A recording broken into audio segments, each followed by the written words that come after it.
Today on Public Eye News, Northern Michigan University enters partnership with Subaru U and Kohler resigns from the Marquette Area Public School Board. Weatherman Todd Rose will look at our forecast heading into NMU's Thanksgiving break, and Dan Campanen will look at Wildcats standing in the GLIAC volleyball playoffs. I'm Andre Victor.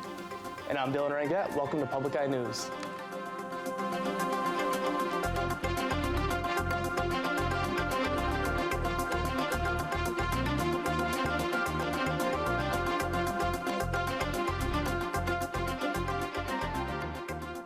Northern Michigan University has partnered with Subaru University, or Subaru U, becoming the first school in the UP to do so and the second in Michigan.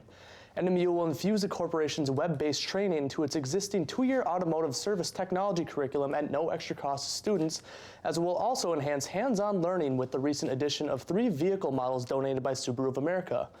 They donated a 2016 Crosstrek, a 2016 Outback, and a 2017 Forester valued at $71,000 to NMU.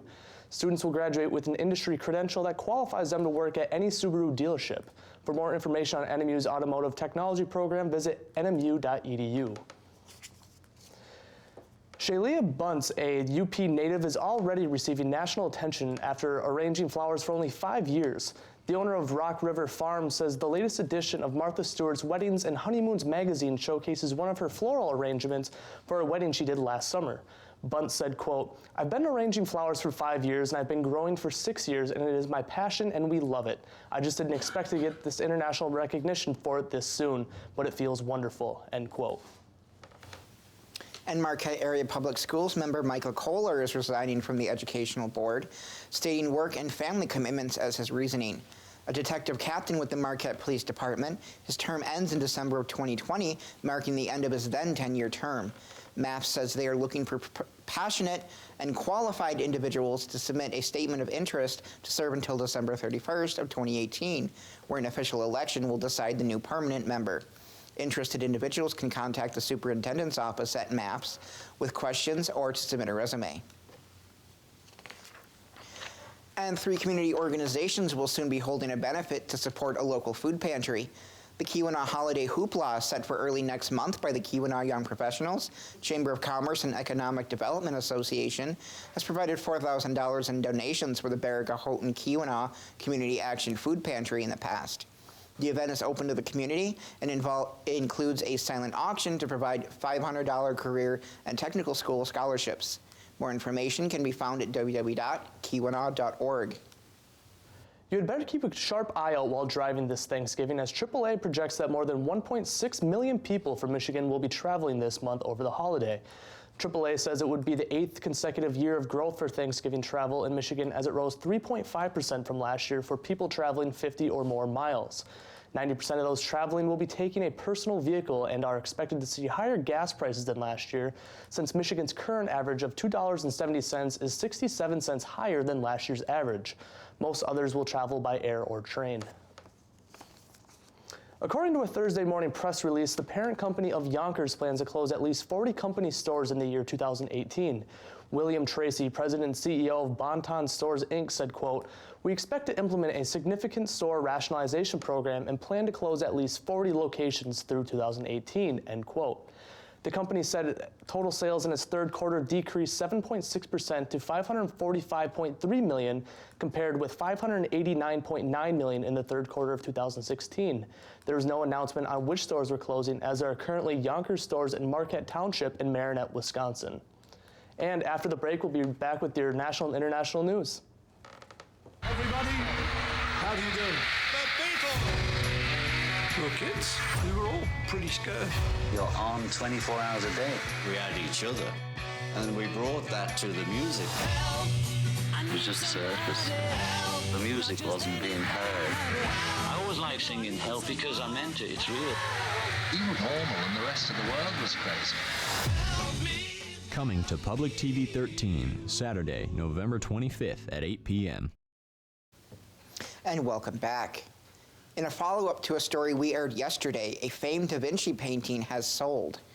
The painting, titled Salvator Mundi, or Savior of the World, sold Wednesday night at Christie's in New York for a whopping $450.3 million, becoming the highest priced work sold at auction.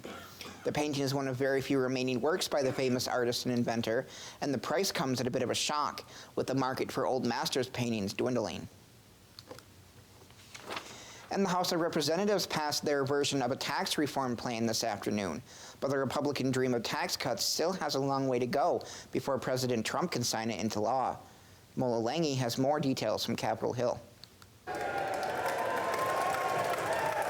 Republicans celebrated passage of a tax reform bill they've been working toward for decades. It has been 31 years since we last did this, and it is finally time that we get the general interest of this country to prevail over the special interests in Washington. President Trump personally lobbied House Republicans to vote yes during a trip to Capitol Hill. The tax is going really well. Thank you very much. The House plan cuts the corporate tax rate from 35% down to 20%. It also doubles the standard deduction for individuals and families, but it eliminates the state and local tax deductions known as SALT. Congressmen from some high-tax states say eliminating the SALT deductions unfairly hurts their constituents. It doesn't end today. There's still a long way to go, and we're going to be fighting as hard as we can. Getting tax reform through the House is one thing, but the margin for passage in the Senate is much tighter, and at least one Republican is now saying he'll vote no. I wouldn't vote for this Senate version. Bottom line, there's a real problem here in terms of the equitable treatment of pass-through entities. Senator Ron Johnson says he's opposed to the current Senate plan because he says it benefits larger corporations more than small businesses. And Republican Senator Susan Collins is not happy that the Senate bill includes the repeal of Obamacare's individual mandate, saying adding a health care issue to the tax bill does not make sense. Collins has not yet said how she will vote. Bob Corker of Tennessee and John McCain of Arizona have also expressed concerns about the Senate tax plan, but have declined to say how they would vote. The Senate will not vote on its version of tax reform until after Thanksgiving. The divide between state and national GOP reached new depths late Wednesday as more allegations of sexual misconduct surfaced against Roy Moore, an outspoken Christian conservative and Republican Senate candidate. Ivanka Trump was quoted saying, I've yet to see a valid explanation and have no reason to doubt the victim's account, end quote. While President Trump was uncharacteristically silent as he faced sexual assault allegations a week before his own election. According to internal polling conducted by the Senate GOP campaign arm and reviewed by the Associated Press, Moore trails Democrat Jones by 12 points, 39% to 51%, as Moore led by 9 points the week before. At least 14 people are dead and dozens more injured after a suicide bombing in Afghanistan's capital. The explosion is the latest in a string of violence as political tension heats up there. Terry Okita has the latest details. A live stream on social media captured video of people scrambling to safety after a suicide bomber detonated his vest near the entrance of a Kabul hotel. The blast happened at an Islamic Association conference where 700 supporters of a regional politician had gathered. The attacker tried to enter the rally, but police stopped him at a checkpoint. That's when he set off the bomb. John Mohammed was standing nearby when the explosion happened. I fell down on the ground, he says. When I looked around, I saw a couple of dead bodies of my friends who were here. Authorities say at least 8 police officers are among the dead. ISIS has claimed responsibility for the attack. It's the latest in a wave of violence in Afghanistan that has killed and injured thousands of civilians this year. Tensions are mounting as politicians campaign ahead of their presidential election. Terry Okita, CBS News. The Afghan government and its security forces have continued to struggle with the Taliban and ISIS insurgents since 2014, when the U.S. and NATO shifted to support roles in that country. And when we return, we'll be back with your local weather and sports. Stay tuned.